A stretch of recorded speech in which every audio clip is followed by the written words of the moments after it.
নমস্কার বন্ধুরা, তোমরা সবাই কেমন আছো? আশা করি ভালো আছো, আমিও ভালো আছি। যে জন্য আজকে সামনে চলে এলাম। তো আমি সচরাচর সামনে আসতে চাই না, আমি তোমাদের মতন এত সুন্দর করে কথা বলতে পারি না। তো যাই হোক, আজকের 25শে বৈশাখ, কবিগুরু রবীন্দ্রনাথ ঠাকুরের জন্মদিন।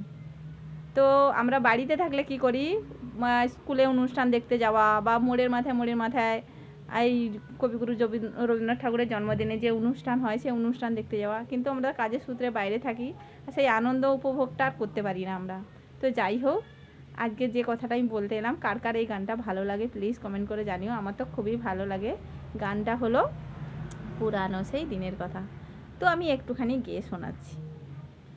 পুরানো সেই দিনের কথা বলবো কি রে হাওয়ায়, ও সে চোখের দেখা প্রাণের কথা সে কি ভোলা যায়। তো আমি গায়িকা নই, আমি সাধারণ মানুষ, কেউ বাজে কমেন্ট করবেন না। আজকের এই পর্যন্ত, টাটা বাই বাই। ভালো লাগলে লাইক শেয়ার কমেন্ট করো, পাশে থেকো।